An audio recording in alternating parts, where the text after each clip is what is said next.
Olá, meus amigos e amigas, eu sou Marcelo Falcão, servidor da comunicação aqui do Legislativo e apresentador do podcast Fala Catanduva. Ao meu lado, nosso jornalista Rodrigo Ferrari. Fala, Rodrigo. Olá, Falcão, tudo bem? Olá, o pessoal que nos assiste.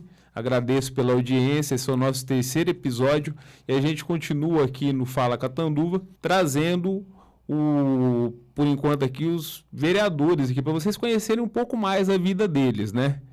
Para além da questão da política, saber um pouco como que é a vida dele, o que é esse ser humano por detrás do cargo, né? Que a gente sabe muito do cargo, pouco da pessoa. E hoje nós temos uma pessoa aqui que ele é da área da educação, ele atua também na área do esporte, né? E o Falcão tem mais informações aí para passar. Pois é, Rodrigo e amigos, o nosso entrevistado hoje foi eleito em 2020 pelo PDT com 1.350 votos e já no início do mandato, presidente da Câmara Municipal. É o professor e vereador Gleison Begali. Hoje no podcast Fala Catanduva. Fala, vereador Gleison. Olá, Falcão, Rodrigo, a todos que nos acompanham aqui no podcast. Um prazer estar aqui com vocês. Falar um pouquinho aí, então, do nosso trabalho, da nossa vida. Poder levar um pouquinho, de como vocês colocaram aqui, do ser humano por detrás aqui da vereança. É uma honra, um prazer muito grande estar aqui com vocês. Muito bem. Fala, Rodrigo. Vamos começar, então, que o Gleison hoje ele deve estar feliz. Esse programa é gravado, né? E o time dele, que é o Flamengo, ganhou do Fluminense, né? Isso é uma coisa que é interessante, porque você mora aqui em Catanduva já há quanto tempo? Mais de 30 anos, já 31 Mais anos. de 30 anos e é torcedor do Flamengo, mas tem uma explicação para isso, não é?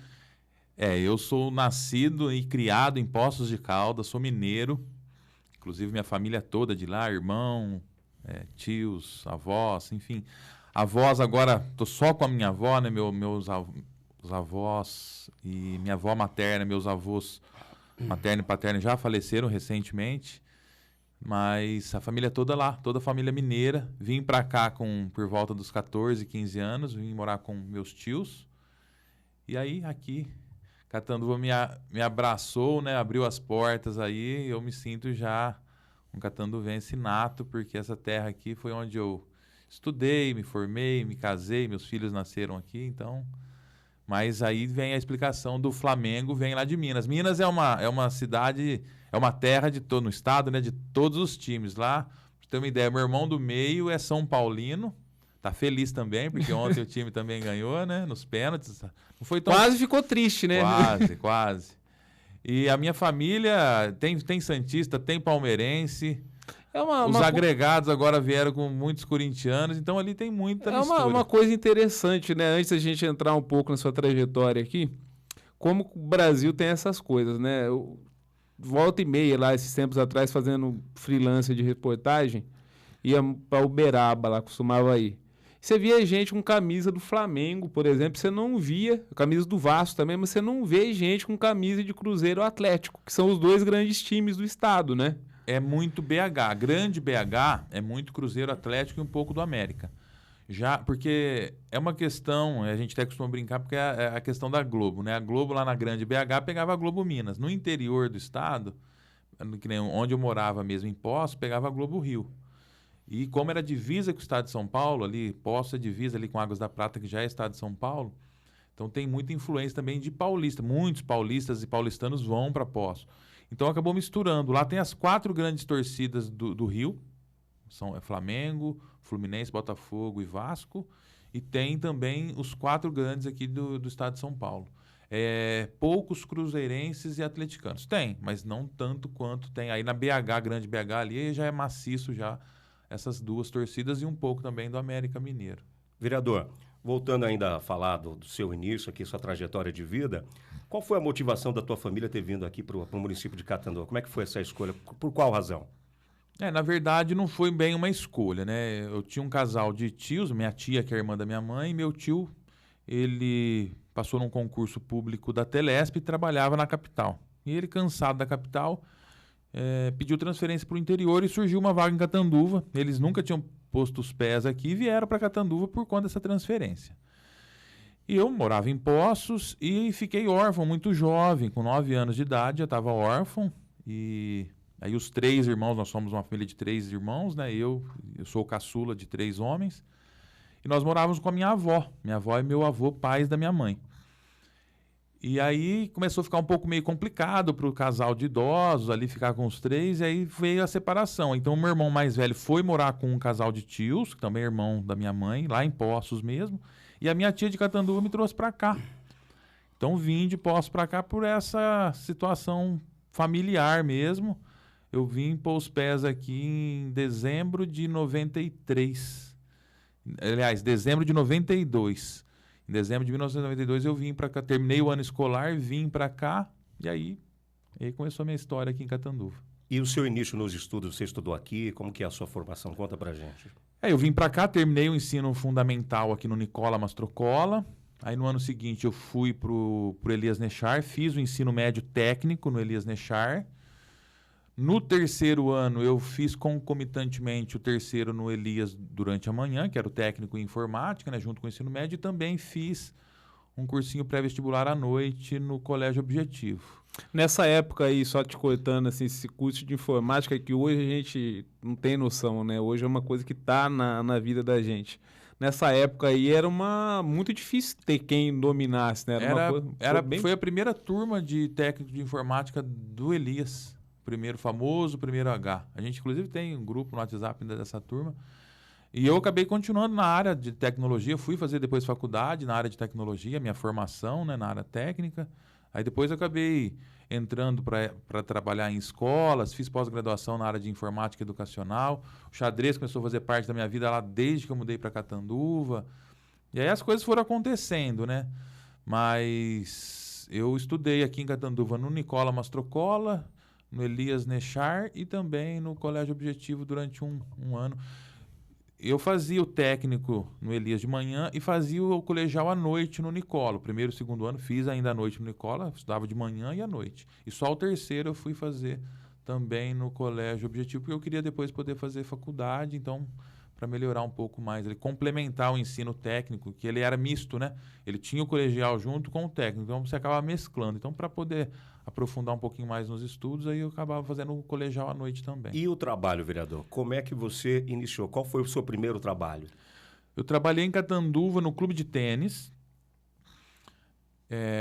Foi o seguinte, então eu mudei para Catanduva, fui para o Nicola Mastrocola. Aí um belo de um dia, o professor Nelson Lopes Martins, ex-vereador aqui dessa casa, inclusive. Acho que foi vereador por 2 mandatos, e 3 mandatos. Um lá atrás, secretário de Cultura também, gerente do Sesc, né? Sim, e é um aficionado do xadrez. E ele implantou um projeto de xadrez nas escolas através do Sesc. Na época ele era gerente do Sesc.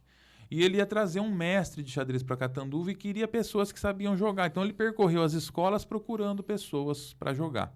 Eu conheci o xadrez com 6 anos de idade por intermédio de um tio lá em Poços. Adorava xadrez, carregava um estojinho embaixo do braço com as peças. E aí, quando eles foram na escola, a minha prima, que eu vim estudar, minha prima estava na minha classe também, ela falou, de imediato, ela falou, meu primo joga. Eu não estava na classe na hora que ele passou, estava fazendo alguma atividade, eles foram lá na quadra me chamar. E aí, então, eu fui fazer esse curso com esse mestre, comecei a fazer as aulas. Como que ele se chamava? O mestre? Adriano Caldeira. O Adriano Caldeira veio. Na época tinha o Fábio Cordon, que já era uma referência aqui em Catanduva no xadrez. E aí nós começamos. Aí foi onde eu acabei sendo inserido nesse circuito do xadrez. E aí eu comecei a fazer algumas aulas lá no clube de tênis, de xadrez. E no ano seguinte o professor passou num concurso público, o Roberto Carlos Calisto, que dava aula pra gente. E aí então eu comecei a dar aula. O próprio clube de tênis me contratou, eu e o Fábio, para nós assumíssemos as aulas de xadrez lá no tênis. E aí, então, nós começamos. Foi onde eu comecei a minha trajetória como professor de xadrez no clube de tênis. Isso por volta de 95, 94, 95.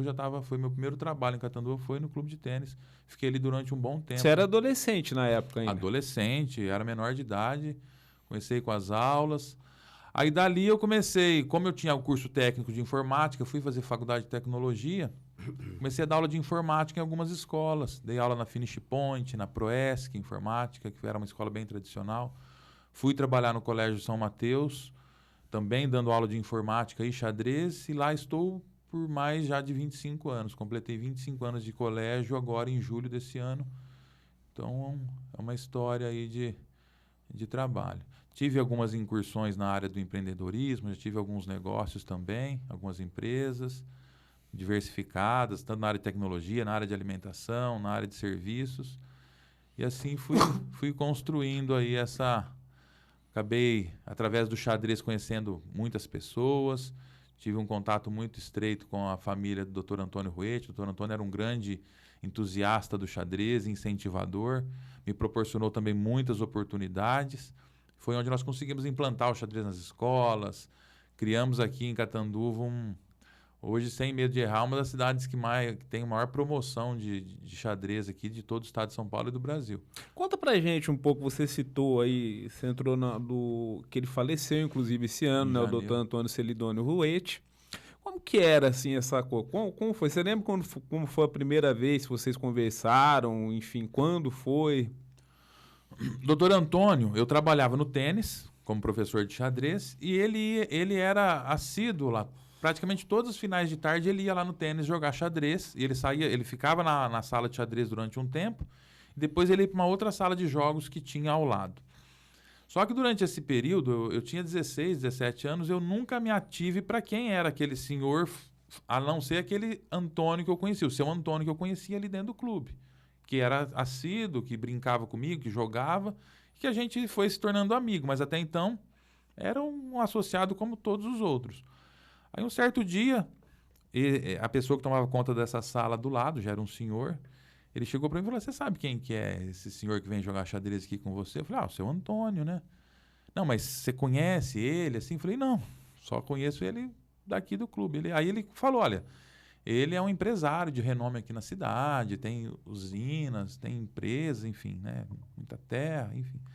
E aí foi que eu comecei aí que eu fiquei descobrindo que ele era uma pessoa, assim, que tinha uma ascendência social bastante acentuada. Mas até então a gente se tornou amigo sem que eu soubesse quem ele era. A gente criou uma amizade muito grande ali. E até então, pelo simples fato dele estar ali todos os dias jogando e ele enfim. Chegou a comandar um clube de xadrez aqui? Já tinha na época ou não tinha? Não. Associação? Nós ficamos amigos ali, ele incentivou muito o xadrez e ele, em certa época, eles montaram uma entidade que existe até hoje, a época chamava APAC, hoje se chama Biocana, que congrega aí essas pessoas, né, empresários do setor sucroalcooleiro. E aí então eu peguei e falei: doutor, vamos montar um clube de xadrez em Catanduva? Aí, porque a sede da Biocana da extinta PAC, hoje Biocana, tinha uma área que daria para a gente montar. E ele de imediato falou: vamos montar. A época era o prefeito, era o Félix, ele falou: vamos montar o clube, vamos levar para as escolas, e foi onde nós começamos. Montamos o clube de xadrez, apresentamos um projeto de xadrez para o prefeito, à época, que era o Félix, que também é um entusiasta do xadrez, e foi onde nós começamos a transformar Catanduva nessa referência. Aí nós adentramos nas escolas, montamos o clube, e aí foram surgindo esses campeões. Já tinha um trabalho bastante também acentuado lá no Colégio São Mateus, nessa época, tinha uma garotada. Até o doutor Antônio falou: nós temos as crianças das escolas particulares, vamos fazer o mesmo para as escolas públicas, para dar oportunidade. E aí foram surgindo esses grandes nomes, né? Até que nós temos hoje o maior expoente do xadrez do Brasil, que é o Luiz Paulo Supp, que nasceu de toda essa construção aí que nós fizemos aqui em Catanduva, e tantos outros grandes enxadristas de Catanduva. Não vou citar agora nomes, porque eu vou deixar alguns de fora. Então vamos falar do Luiz Paulo, que é a maior referência, assim, ficam todos aí agraciados. Queria abordar, assim, depois eu dar uma coitada no Falcão, só para seguir um pouco nessa toada, que você está falando, assim, uma questão que é interessante. Às vezes as pessoas pensam no esporte, a gente começou falando aqui de esporte profissional, esporte que rende milhões, e, na verdade, você realiza um trabalho na base, né? Um trabalho de esporte de base, enfim. Como que você avalia hoje a situação do xadrez e do esporte de base aqui em Catanduva? Não dessas futebol, fala assim dos outros esportes. Como você avalia hoje? Olha, a gente, para poder falar do que nós temos hoje, é preciso falar um pouco de como Catanduva foi ao longo da história, né? Catanduva hoje...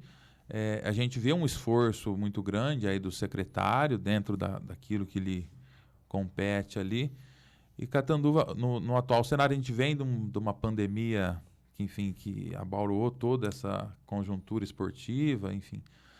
A Catanduva hoje tem melhorado, tem dado sinais aí de evolução provavelmente nesse último ano agora, em 2023, a gente tem visto que tem acontecido algumas situações que têm dado algum destaque, tem trazido eventos, realizado algumas incursões aí de destaque no cenário esportivo.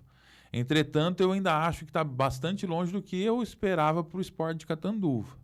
Eu, durante os últimos 4, 6 anos, mais ou menos, a gente se reuniu muito com técnicos, com esportistas, construímos um planejamento para o esporte de Catanduva, inclusive foi apresentado esse planejamento para o Padre Oswaldo ainda enquanto candidato, aprovado por ele, mas a gente não vê realmente colocar de fato esse planejamento, essa construção de fazer de Catanduva uma referência esportiva, ainda está praticamente ainda só no papel mesmo, a gente não vê uma construção, a gente vê uma política esportiva de fato sendo implementada. A gente vê ações acontecendo, mas não uma política estruturada, organizada, com um objetivo para onde você quer chegar. Mas o que falta, na sua opinião? Olha, será que é dinheiro, eu falo assim, planejamento? né? O Padre Oswaldo, ele tem uma visão muito direcionada para o futebol, né? A gente vê isso.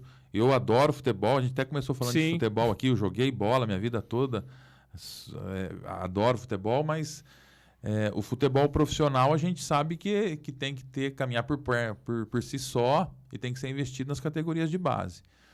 Daí a gente vê, na minha concepção hoje, os olhares do Padre Oswaldo muito voltado para o próprio time, né? A gente vê reformas, né, que consomem aí milhares e milhares de reais, a trazer, por exemplo, essa Copa São Paulo de Futebol Júnior para Catanduva, que consome uma quantia enorme de recursos, em detrimento daquilo que você poderia investir na cidade.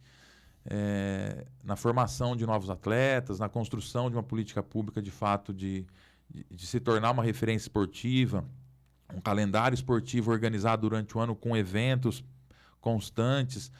Porque o que a gente vê hoje é aquilo que eu te falei, as coisas estão acontecendo. Mas é assim, vamos fazer isso? Vamos fazer aquilo? Vamos fazer. Mas você não tem um planejamento, algo que fala, nós estamos aqui, nós vamos chegar ali. Você vê as coisas acontecendo conforme vão chegando. E esse direcionamento do Padre Oswaldo, que a gente sabe que ele acaba fazendo reformas milionárias no estádio Silvio Salles e Copa de São Paulo, de futebol júnior, essas coisas, a gente sabe que tudo isso é em virtude do amor que ele tem pelo time profissional, que não está em nome dele, mas a gente sabe que você pode pegar a camiseta do clube lá e você olha lá, é tudo as empresas que prestam serviço para o município que estão estampadas lá. Por que não canalizar essa força toda para o esporte amador, que é para investir em quem está na cidade, na garotada dos bairros, na molecada que de fato sonha em ser um atleta, né? Por que não direciona todo esse esforço para essa garotada aí?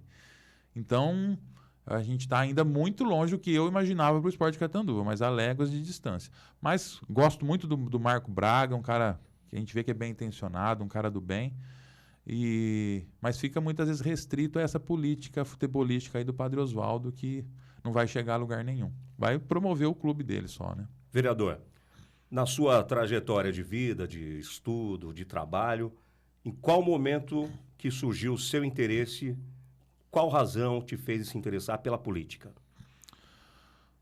Olha, quando eu tinha por volta de 10, 11 anos, em Poços de Caldas, né, na minha terra natal, na cidade natal, eu fiquei encantado certa feita. Eu saí da escola e fui para casa de um amiguinho lá que a gente tinha, morava perto da escola.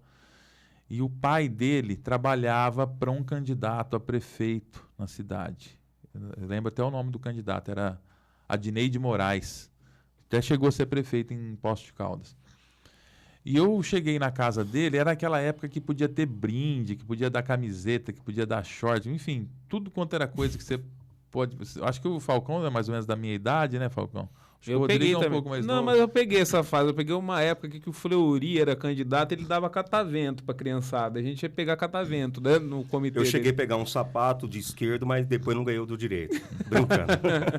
Época dos shows, somícios e tudo. Exatamente. Né? Mas davam caneta, davam um monte de coisa. E aí, então, eu fui lá, saí de lá todo paramentado, com mão de brinde. A gente vinha de uma situação, assim, simples, né? De família humilde e tudo mais. Então a gente se encantava com aquilo. E aí então eles me pediram para entregar papelzinho à noite, que o governador do estado ia estar lá, pediu para eu ir na praça, com 10, 11 anos, a gente foi lá entregar papelzinho à noite. E ali eu comecei a me interessar por política. Fiquei assim, mas que mundo, que universo que é esse daqui? Que era uma coisa que eu nunca tinha visto, ouvido falar, enfim. Também com 10, 11 anos você nem tá ligando para essas coisas, né? Mas ali foi o primeiro despertar que eu tive para gostar de política.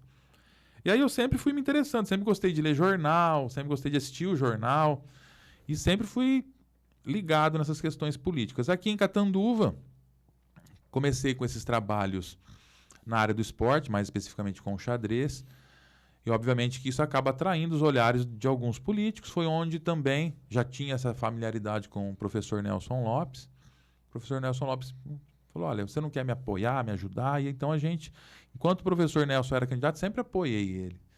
Sempre junto, né, apoiando, incentivando, mas sempre muito discreto nos bastidores. E certa vez, quando ele perdeu a eleição... Em 2012, né? Foi 2012? Isso. Eu falei para ele, professor, senhor, e aí? Firme para a próxima, né? Ele falou, Gleison, não sei não, acho que para mim deu, acho que agora eu vou encerrar pendurar a chuteira. Família não quer mais e tudo. Eu falei, professor, pensa bem, se o senhor não for sair, eu gostaria de tentar, é uma coisa que eu venho já alimentando, mas se o senhor for, nós estamos junto com o senhor. Eu mantinha aquela linha, né? Eu acho que isso é importante também, você ter essa fidelidade, enfim, também saber reconhecer quem ele estava nos incentivando, abria portas para a gente, então a gente tinha esse reconhecimento. Aí ele falou, então faz o seguinte, vai trabalhando aí, vai se projetando, quando faltar um ano para a eleição, você me procura e eu vou te falar. Aí, mais ou menos um ano antes, eu procurei e falei, ei, professor, como é que tá?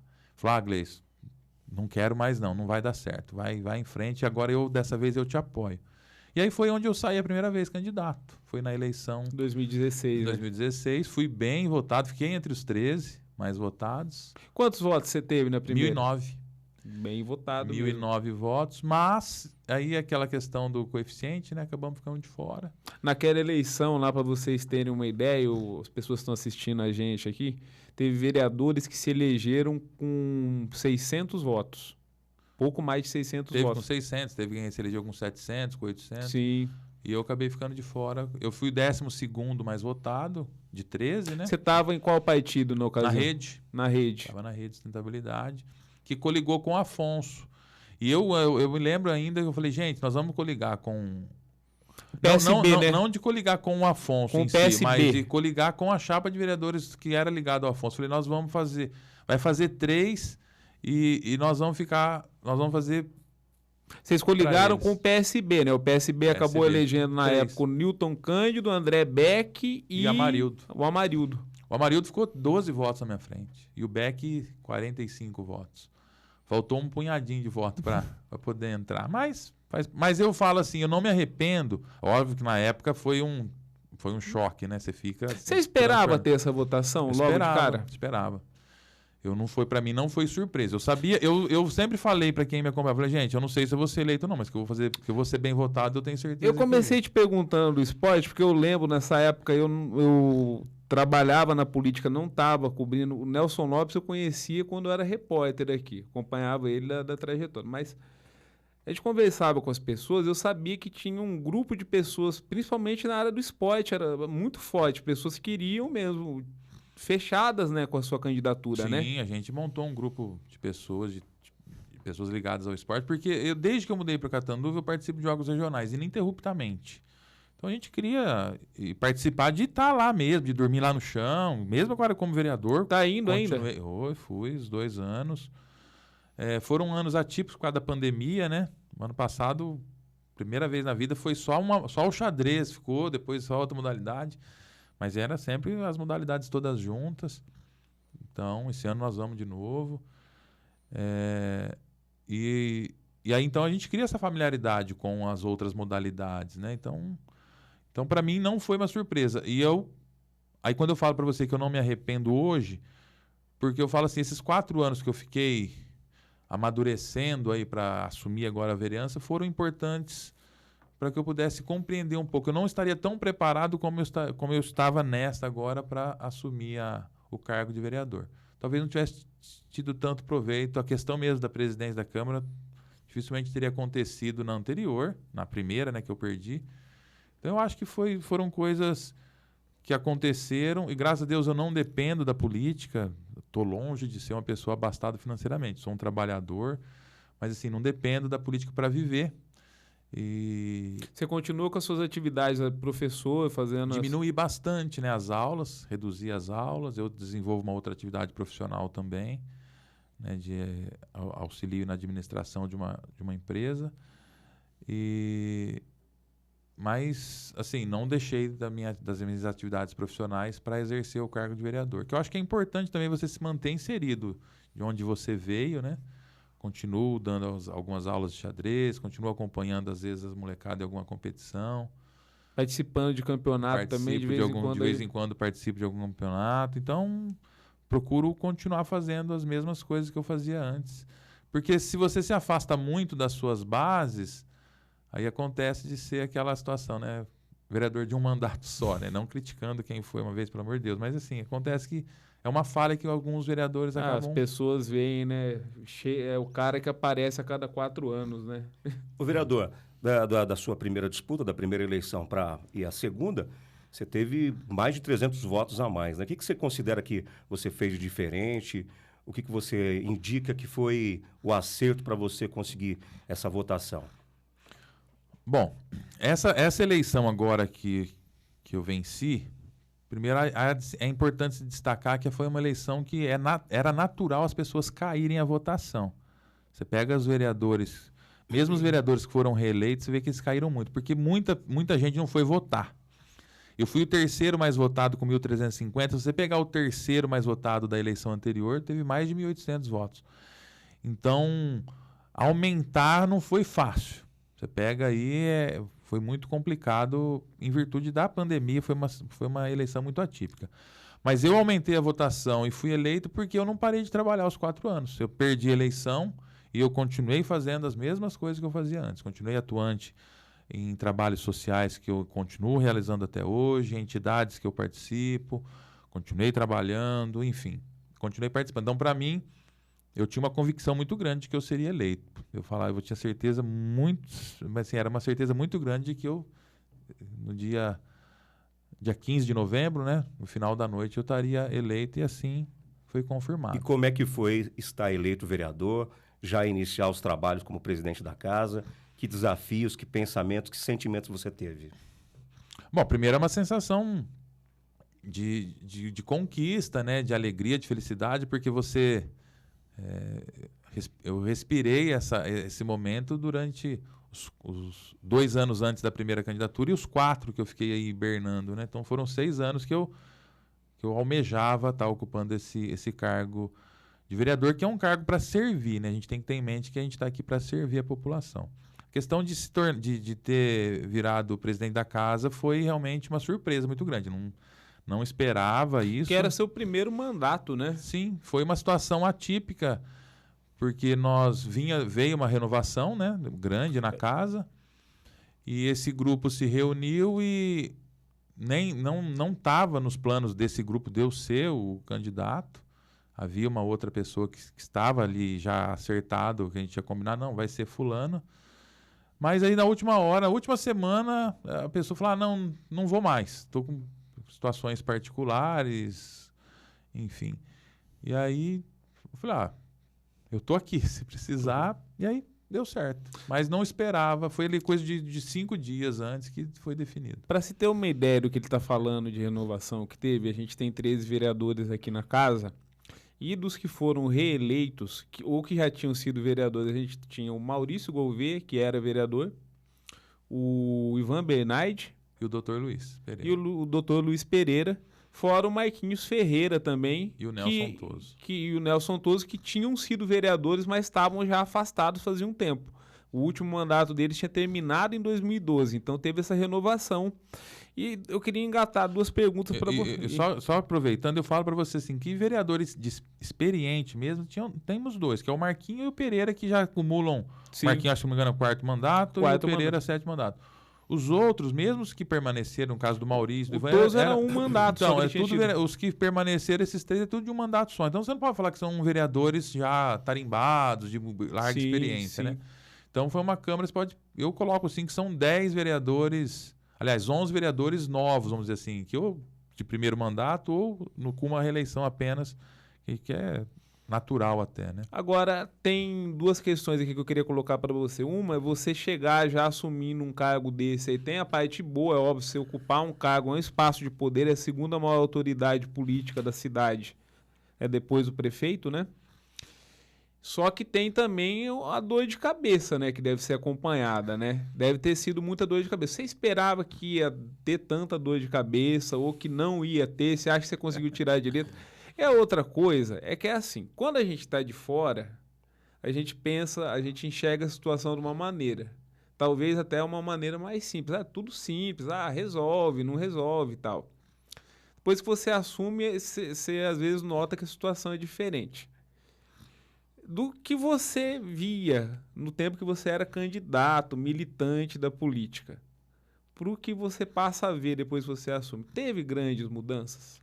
Bom, vamos lá. Primeiro que eu vou discordar da primeira parte que você falou, que é a segunda maior autoridade do município. Eu falo para você que nós temos 3 poderes, legislativo... Política, mas tá certo. Não, mas tudo bem. Mas eu falo para você que o presidente da Câmara, ele tem a mesma importância que o prefeito.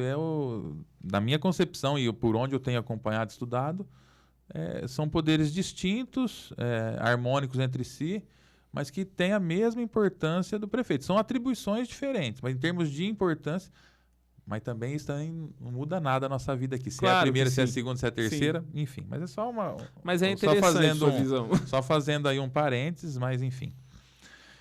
Com relação se eu esperava que seria tão difícil ou não, o meio político é um ambiente de muitos litígios, né? Aqui são 13 pessoas, 13 cabeças, cada um com uma forma de pensar. E obviamente que eu não esperava que seria tão difícil assim. Encontrei muitas dificuldades, foram momentos em que a gente para pensar, será que vale a pena? Será que não vale a pena? Eu vim, como eu coloquei para vocês, né, de um ambiente escolar, lidando com crianças, a maior parte dos meus alunos na faixa de 6 a 14, 15 anos. Então a gente respirava uma outra realidade. As questões administrativas da Câmara, né, você lidar com os servidores, com os comissionados, com a casa, com os interesses. Então, foram situações nada aprazíveis.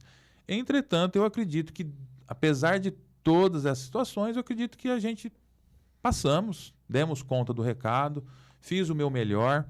Não sei se o meu melhor foi o melhor para todos, mas eu acho que nós demos uma contribuição para a sociedade, para a coletividade, para as pessoas que esperavam da minha forma de agir. Eu acho que foi dentro daquilo que as pessoas que me elegeram esperavam de mim. Tenho recebido e recebo ainda muitos elogios, mas por vezes você não agrada a todos. Isso faz parte da política, isso também a gente vai aprendendo a lidar com o passar do tempo.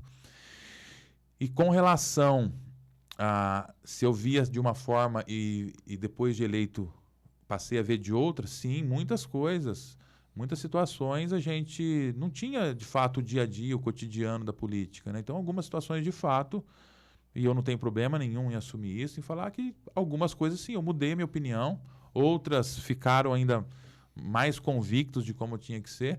E eu acho que isso é importante, né, para a construção até mesmo do ser humano, né? Você não é algo imutável, pronto, né? Você tem que estar constantemente sendo... Eu aproveito até para perguntar da sua atuação como presidente. Você falou que teve algumas situações. O que o senhor indica que foi... que o senhor decidiu, que foi positivo, que foi errado? Qual que seria algo que o senhor tenha para destacar sobre a sua atuação como presidente? O maior legado, qual foi o seu maior legado e o que você acha assim, que você poderia ter feito melhor, na sua opinião? Isso. Olha, eu acho que o legado que eu deixei é um legado de que é possível fazer uma política transparente, de que é possível fazer uma política... Porque o político no Brasil hoje é sinônimo de pessoas não tão bem intencionadas, para não falar outras palavras. Eu acho que o maior legado foi de que sim, é possível fazer uma política limpa, honesta, íntegra. Eu costumo dizer muito para os meus filhos e para os meus alunos, né? Que eu posso andar de cabeça erguida sempre, porque eu posso olhar nos olhos dos meus alunos, dos meus filhos e dizer, olha, eu entrei e saí da mesma forma, né, de antes. Então, acho que o maior legado é esse. As ações práticas que foram tomadas de austeridade, de compromisso aqui com os gastos públicos, eu falo que isso tudo foi através de como que eu posso dizer? Entramos com esse intuito, com essa premissa, e eu acho que nós conseguimos fazer pela casa o melhor que podia ter sido feito dentro daquela situação, daquela estrutura pela qual a gente estava ali. Então, eu falo, se eu voltasse, não quero mais ser presidente, mas se voltasse ao cargo, eu falo que, obviamente, que a gente faria outras coisas, teria tomado algumas outras atitudes, poderia ter sido mais arrojado em algumas situações, mas falar assim, você se arrepende? Não me arrependo, mas aprendi muito. Construir, passei a ter visões diferentes e a experiência também, né, do cargo administrativo, porque o cargo de vereador é um e o de presidente da Câmara é outro. O presidente ele acumula os dois cargos, né, de vereador, legislador, enfim, de parlamentar, e um cargo de gestor, né, de administrador executivo também, um cargo executivo para a estrutura da Câmara, enfim. E uma série de outras atribuições. E tem, assim, a responsabilidade, para quem não faz ideia, o orçamento da Câmara de Catanduva é maior do que de algumas cidades, por exemplo. Então, você tem, assim, porque é um poder que ele precisa funcionar também, né? E, às vezes, as pessoas nem têm a noção também de que tem essa necessidade de funcionar para ele ter. Você estava falando da independência, da harmonia, ele precisa funcionar também, né? Sim. Eu falo que durante o meu tempo aqui, eu procurei ser cordial com todos os 3 vereadores. Eu jamais fiz qualquer tipo de atitude que pudesse minimamente querer prejudicar ou atrapalhar o trabalho. Pelo contrário, busquei fazer o melhor para que todos pudessem exercer a plenitude do seu mandato. Então, também carrego comigo essa certeza de que eu fiz pelos 13 vereadores, porque a pessoa, quando assume o mandato, e é isso uma coisa que a gente percebe também da atual gestão, que se preocupa em poder manter essa harmonia, né, esse trabalho harmônico e efetivo para toda a casa. E também acho que isso foi um legado importante. Apesar das diferenças ideológicas, partidárias, enfim, quaisquer que sejam, não deixar que isso infira aqui no trabalho do vereador, na harmonia da casa, nos trabalhos dos vereadores, enfim, também acredito. Não que isso possa ter acontecido no passado, porque eu não era vereador em outras legislaturas e nem tomei pé sobre esse tipo de situação. Mas acredito que a minha forma de atuar aqui também tenha deixado marcas nesse sentido que, porventura, possam ser utilizados pelos vindouros presidentes aí da casa. Vereador, como que é a sua rotina, então? O senhor é professor, exerce o cargo de vereador, como é que o senhor lida com esses 2 trabalhos? Como que está sendo o seu trabalho como vereador? E fora também, complementando, fora a questão também profissional, falar um pouco também da sua atuação nas entidades, que você tem uma atuação forte também, né? Um vínculo forte com várias entidades aqui em Catanduva, né? Olha, vamos falar então da rotina do Gleison, né? Eu costumo dizer muito que nós somos vereadores 24 horas por dia. Até mesmo no teu ambiente profissional, você não deixa de ser vereador, porque você pode estar... Imaginemos que você é um comerciante, um empresário, um industrial, enfim, qualquer que seja a tua atuação profissional. Você está lidando com pessoas, você está ali, de alguma forma, recebendo, vendo, imaginando, colhendo informações que podem ser úteis para a transformação da sociedade. Porque o legislador nada mais é do que criar mecanismo para facilitar a vida, o cotidiano da cidade, né? Mas, como eu disse, eu reduzi muito as minhas aulas. Hoje, basicamente, eu dou aula um dia na semana, meio período em um dia, meio período em outro. Então, reduzi bastante a minha carga horária. E continuo participando de algumas entidades assistenciais, participando de reuniões. Eu era muito ativo no Rotary, hoje não tanto quanto eu gostaria de ser, porque as reuniões do meu clube é justamente de terça-feira. Então, às terças-feiras, obviamente, estou aqui na sessão. Então, a gente às vezes não consegue. Vez ou outra, a gente pede para eles alterarem alguma reunião para a gente poder estar participando, ou quando termina mais cedo aqui a sessão, a gente dá uma corrida lá também para participar. Mas tenho um contato próximo com algumas entidades, busco fazer um trabalho social, participativo. dentro do esporte também, os finais de semana eu gosto de ir nas competições, não só do xadrez, né, mas em todas as outras, quando tem oportunidade.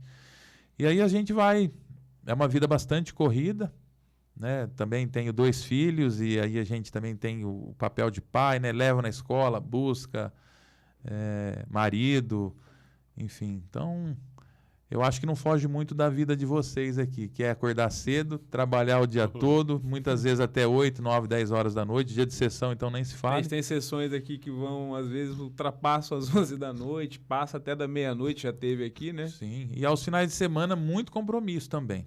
Porque muitas vezes aquilo que pra gente seria um momento de lazer, muitas vezes passa a ser uma extensão do trabalho, porque você acaba sendo convidado para muitas coisas, para cerimônias, Eu acho para que eventos. assim que deve também ser uma questão, porque você tá no meio das pessoas, as pessoas olham lá, assim, aquele lá é um vereador.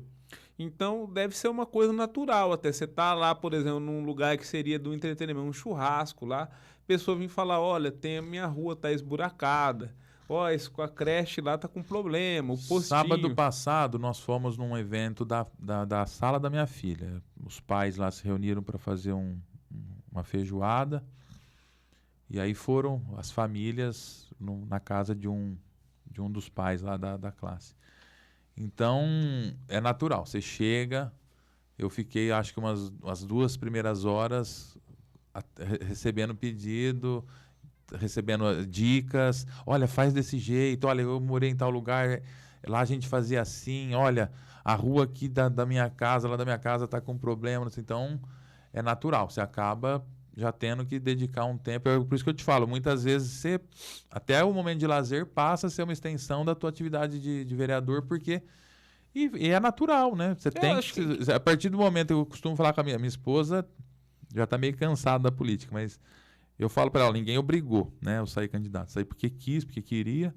E tem o bônus e tem o ônus, né? Então... Eu acho que enquanto as pessoas ainda vêm te procurar para falar coisas, para pedir para... É porque nutre uma proximidade. Que vê que alguma coisa, espera alguma coisa, né? Deve ser difícil quando você tem um cargo, a pessoa tem um cargo, ninguém passa batido, né? Não pede nada, não fala nada, quer dizer, dali não espera nada, né? É porque... E as pessoas muitas vezes também, e não é por mal, confundem muitas vezes a atribuição do vereador, né? Acha que o vereador pode tudo e vocês já estão inseridos aqui, sabem o quão limitados nós somos, né? Porque nós dependemos da execução de qualquer tipo de serviço do Poder Executivo, né? Como o próprio nome já diz. Mas é óbvio que a gente faz esse intermédio, a gente cobra, a gente pede, mantém o munícipe informado, olha... Foi possível fazer, não vai ser possível fazer, está feito o pedido, temos que aguardar. A gente vai buscando manter essa informação. E eu costumo ser muito didático também. Eu costumo, como professor, né, já vou explicando. Falo, olha, nós vamos agir dessa forma, vamos pedir, vamos cobrar, mas a gente depende do executivo. O executivo que tem que... Então eu não alivio para o padre, não. Quando não faz, a culpa é dele lá, não é minha. Ô, vereador, e desses pedidos e demandas que o senhor recebe, qual que o senhor acha que é a maior reclamação, a maior demanda que o senhor considera que seja um problema que os cidadãos estão aí questionando no momento? Olha, muita questão de buraco em rua, falta de... Apesar de ter feito uma boa ação aí, ainda continua muitas ruas precisando de atenção. Muitas não é nem tapa-buraco, precisa de recap mesmo.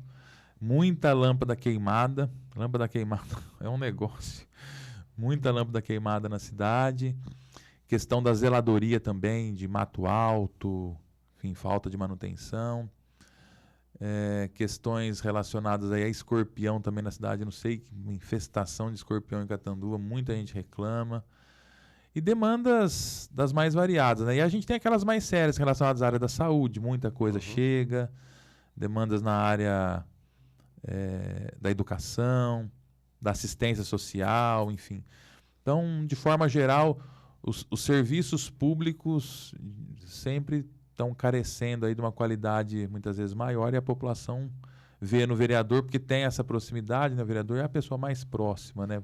E aí a população acaba cobrando a gente. Dessas demandas, qual que o senhor indica que o senhor indicou ao executivo e o problema foi resolvido? Olha, graças a Deus a gente construiu ao longo desse tempo, até mesmo de antes, muitas pessoas a gente já conheciam da vida mesmo, né? Tinham contatos de amizade. Então, algumas coisas, de tudo isso que eu falei, muitas coisas a gente consegue resolver. Manda pessoal, cobra, faz os requerimentos e acontecem.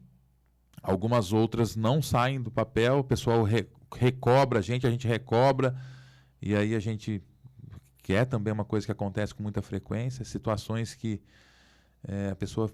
Olha, Gleice, hoje já faz 30 dias que eu te pedi aquilo, não aconteceu. Eu falo, olha, eu vou, mais uma vez, vou cobrar o executivo para que possa ser feito, mas não depende exclusivamente da minha boa vontade. A gente faz requerimento, manda. Então, coisas acontecem e outras não, e a gente vai mostrando para a população que, quando não acontece, não é por culpa do vereador, é sim uma questão administrativa. É interessante isso aí que você está falando aí, quem nos assiste, que ele está falando, o vereador, ele indica, ele faz a indicação, às vezes também requerimentos e tal. Quem tem o poder, porém, de executar, inclusive a dotação orçamentária para fazer, é o executivo. E aí a gente entra numa questão. Você falou assim que tem questões que você apresenta, que são atendidas, outras demoram, e você tem que ficar pedindo novamente. No caso das coisas que são mais enroladas para sair, vamos falar mais um português claro, o que você sente assim que tem? Assim? Você acha que falta recurso? O que falta? Assim? Falta uma organização? O que seria? Olha, é difícil de responder porque a gente não sabe ao certo o que se passa no prédio do lado, né? Como que é tratado, como que é feito essas indicações, enfim. Falta de recurso eu acredito que não seja, porque semana passada mesmo o secretário de Finanças esteve aqui na Câmara e falou que o caixa da Prefeitura está numa condição favorável, né? Parece que mais de 50 milhões aí prontos lá para serem destinados aí às pastas, às secretarias. Aí eu já não sei, eu já tive algumas situações de litígio com o padre, pessoais mesmo, de cobrar algumas situações, e a gente nunca teve uma resposta também efetiva. Eu me lembro que algumas das cobranças que a gente muitas vezes fazia, às vezes de forma um pouco mais contundente, o padre sempre foi bastante evasivo, não responde, né? Ele pega aquele caderninho dele para marcar. Quando ele pega aquele caderninho dele para marcar, eu falei, acabou, não vai sair nada. Agora, quando ele passa a mão no telefone e liga, aí a coisa acontece. Então, eu acho que é um pouco... É difícil de você falar por que as coisas não acontecem, né? O vereador... Eu nunca fui lá pedir coisa particular para mim. Nunca fui lá e falei, olha, eu estou precisando disso para mim, Gleison, pessoa física... Nunca, jamais. A gente sempre vai pedir pela população. A minha visão, se o prefeito atendesse mais os vereadores, eu não sei como é que os outros 12, também estou falando do Gleison, tá? Se ele atendesse mais o vereador Gleison, ele estaria atendendo mais a população de Catanduva. Eu tenho certeza que ele estaria contribuindo para ter ser melhor avaliado, pelo menos dentro desse universo do qual eu trafego aí, e eu posso dizer para ele que não são poucas pessoas, não, são muitas pessoas, né? Então... Fica a dica aí, prefeito. Agrada o Gleison, que o senhor está agradando a população de Catanduva. Boa Vereador, parte. Falando então das indicações, a gente parte para os projetos, né? O senhor apresentou projetos, quais que foram aprovados, quais que foram implementados, ou quais que foram rejeitados, que o senhor acha que sejam uma pena, que poderiam valer a pena ser implementado também. Inclusive, complementando também, o que você considera do que você apresentou foi aprovado, que assim, é uma coisa que te orgulha, te causa orgulho assim, de ter apresentado? Até falando essas questões do que foi aprovado, no que foi aprovado, o que foi implementado ou não, eu lembro que na época da pandemia nós fizemos um projeto de lei anistiando parcialmente ou até integralmente sobre os serviços de qualquer natureza e a taxa de fiscalização, uma vez isso para aquelas empresas que foram afetadas diretamente, porque teve algumas que foram impossibilitadas de funcionarem durante a pandemia, né? Não é porque o cara não queria ou qualquer outro motivo, ele foi obrigado a fechar as portas, a baixar as portas, enfim. Então, como é que você paga por uma coisa que você não podia nem estar usando, né? Taxa de fiscalização, se você não estava funcionando, vai fiscalizar o quê? Sem dizer que a prefeitura economizou muito naquele período ali, porque... Não tinha merenda para dar na escola, não uma tinha série luz, de... O custeio caiu lá embaixo, né? O pessoal tudo dentro de casa e tudo mais. E aí a prefeitura vetou o projeto, né? Aliás, tinha sido um projeto conversado com o executivo, não foi um projeto que eu vim, fiz e mandei, não. Fui lá, conversei com a Secretaria de Finanças, conversei com o jurídico, olha, não, assim, fiz alguns ajustes que eles acharam necessários, apresentei o projeto na casa, o projeto foi aprovado e de repente veio um veto. Aí a casa recorreu desse veto, obviamente, né? Derrubamos o veto e a prefeitura entrou com a ADIM, aí nós recorremos nessa ADIM, né? Entramos nessa disputa e veio que nós tínhamos razão, o projeto era constitucional.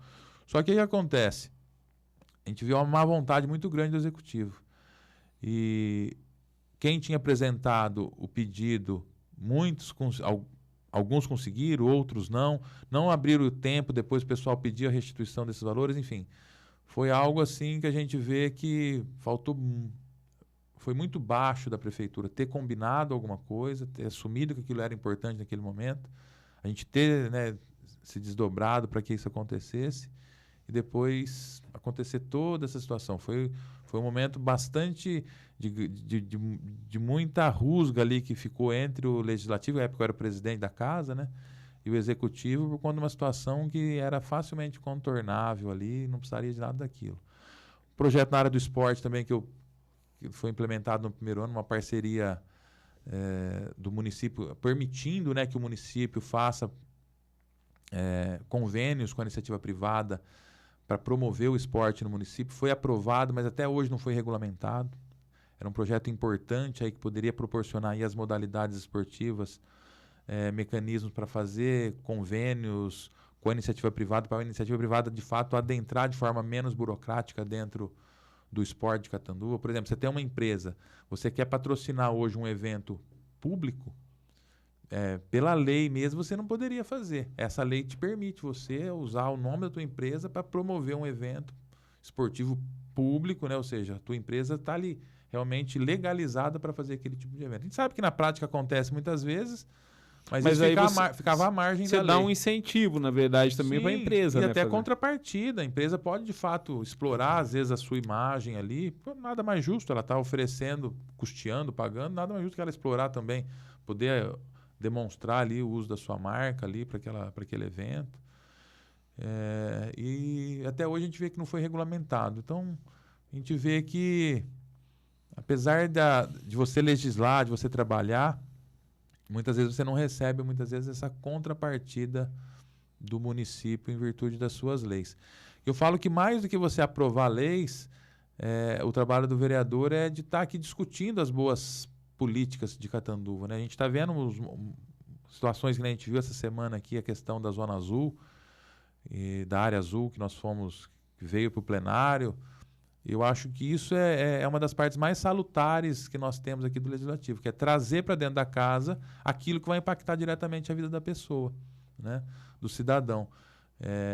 E aí essa regulamentação da área azul, se vai ser privatizada, se não vai, né? Se vai ser gerida por entidades assistenciais do município, se vai para a mão do privado de fato, enfim. Então, acho que são discussões importantes que devem acontecer e que acontece aqui dentro da casa, a casa do povo, né? Então, acho que o trabalho do vereador, mais do que muitas vezes propor leis, é estar atento e discutindo e viabilizando essas discussões aqui internas para que a gente possa dar bons encaminhamentos, desburocratizar um pouco a cidade, né? Muita lei, às vezes, que trava o desenvolvimento, o crescimento. Então, acho que tudo isso aí é importante para a gente construir uma Catanduva. Eu costumo falar o seguinte, a gente tem que pensar Catanduva para 30, 40, 50 anos. Né? A gente pode falar de Catanduva para 4 anos só. E muitas vezes a gente vê a prefeitura legislando, trabalhando para reeleição só, né? E esquece lá da frente. E eu queria já pegar para a gente ir encaminhando, depois o Falcão vai fazer o questionamento dele para a gente ir encaminhando já. Hoje você está falando de futuro. Hoje, qual que é o grande desafio de Catanduva, na sua opinião? Olha, eu falo assim, que uma cidade, para que ela possa crescer, ela precisa, primeiramente, investir nas pessoas, né? Então, eu falo que uma educação de excelência, a gente falou muito do esporte aqui, mas uma das minhas áreas de atuação pelas quais eu estou aqui hoje como vereador é também fazer de Catanduva uma cidade de progresso educacional, ou seja, que nós tenhamos uma educação transformadora, que as nossas escolas públicas, de fato, possam fazer a diferença, né? Proporcionar a essas crianças condições de que elas se transformem através da educação e, consequentemente, elas transformem o meio onde estão inseridas. Então, se você consegue fazer, né? E aí eu falo para você que não é agora. Quando você vai investir em educação, você vai colher o fruto daqui 15, 20, 30 anos para frente, porque essas crianças que estão estudando hoje, vai um tempo, né, até elas, de fato, o que está sendo construído agora, aparecer para a sociedade como um todo. Então eu falo que o principal é uma educação de excelência. É a gente, de fato, ter uma educação que transforma a vida dessas crianças, que nós consigamos fazer dessas crianças futuros empreendedores, futuros cientistas, bons profissionais e, acima de tudo, cidadãos, né, com letra C maiúscula aí, cumpridores dos seus deveres e também responsáveis aí por suas ações. Uma vez a gente tendo, então, uma constituição de uma sociedade melhor constituída, com uma formação, aí eu acho que a gente começa depois a poder partir para outras coisas, né? Melhorar o nosso parque industrial, promovendo mais geração de emprego, mais progresso, mais desenvolvimento, uma saúde pública também de mais qualidade, diminuindo essas filas aí que nós temos, aí a gente sabe que tem filas enormes aí nos mais diversos segmentos. Mas eu acho que tudo parte, assim, eu falo, se eu tivesse que escolher algo para de fato transformar, eu transformaria a educação. Porque se você transforma a educação, você consegue transformar todo o resto. E aí você parte para transformar a educação, valorização do profissional, melhores condições para essas escolas, mais atividades extracurriculares, mais escolas em tempo integral, enfim, investir de fato, colocar dinheiro mesmo, investir de fato para que a gente possa dar uma guinada aí na transformação da nossa sociedade. Acho que o caminho é esse daí, é transformação através da educação. Muito bem. Recentemente o vereador esteve em Brasília. Verdade. Conseguiu recursos, encontrou com deputados, tem alguma previsão que tenha de recursos para a cidade pelo seu intermédio e onde serão aplicados esses recursos? Olha, foi muito profícua essa viagem para Brasília. Nós tivemos aí duas emendas de R$500 mil, uma de 300 mil, uma de 200 mil, por intermédio do deputado federal Mota. Até aproveitar aqui o momento, mandar um grande abraço. Mota, ele tem domicílio eleitoral em Rio Preto, mas está sempre aqui em Catanduva, participando. Inclusive, veio receber o título de cidadão no final do ano, que foi uma outorga, inclusive, do vereador Onofre Baraldi, mas que, em virtude da pandemia, foi só entregue no final do ano passado. Esse R$500 mil vem para a área da saúde, é uma emenda de 300 mil e outra de 200. Inclusive, eu falei com o Rodrigo, teu xará, que está aí no planejamento da prefeitura. Não sei, parece que mudou agora de cargo, enfim. Ele falou que assinou essa semana de 200 mil e a de 300 já está no sistema. Então, eu acho que questão aí de semanas, pelo que ele me passou, a verba já está no caixa. E essas são aquelas que vêm realmente, que foram emendas impositivas, então já está registrado. Foi essa semana.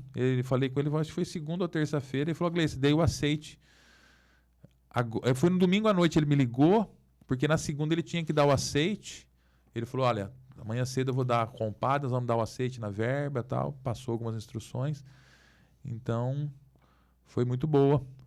Conheci também lá o Ministério dos Esportes, estive lá com a Marta Sobral, ela é adjunta lá do Ministério do Esporte. Estamos também aí... A Marta é jogadora de basquete. Ex-jogadora de basquete. A ministra é a Leila. A ministra é a Leila não, Ana Leila Moser. Ana Moser, do vôlei. A Leila é senadora. É senadora, isso. Confundi.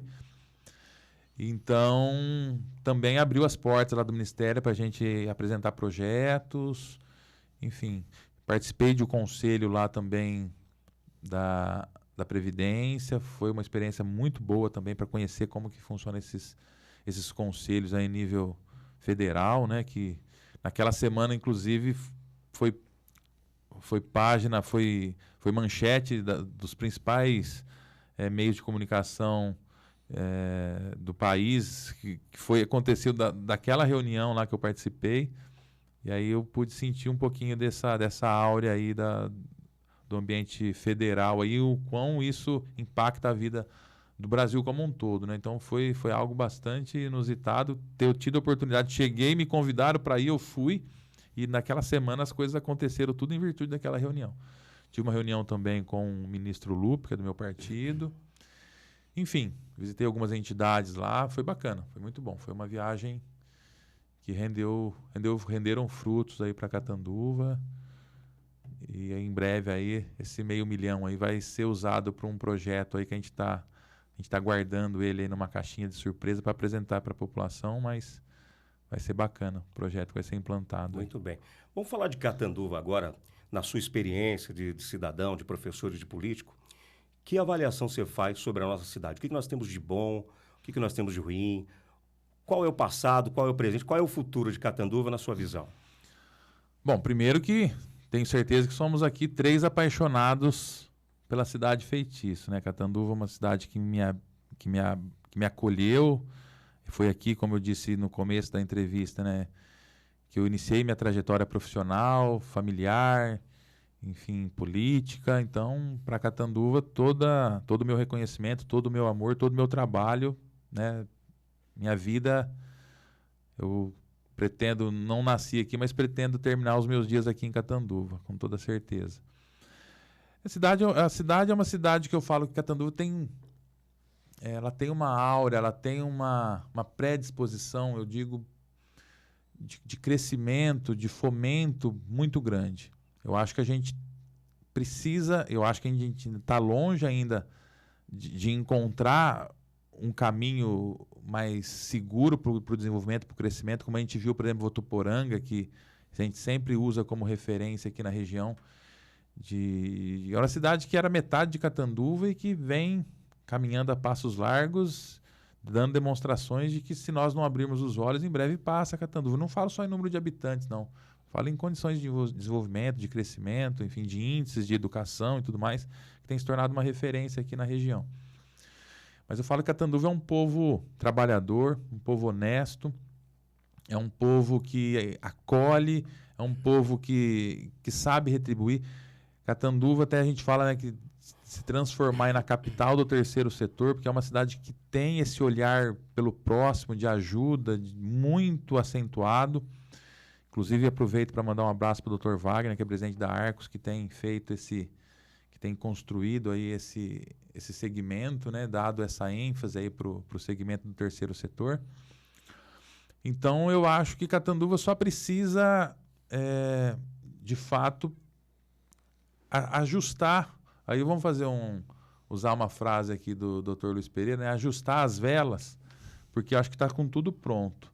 Temos um povo, temos faculdades aqui, institutos federais, faculdades estaduais, né? A FATEC, escolas públicas de ensino técnico, enfim.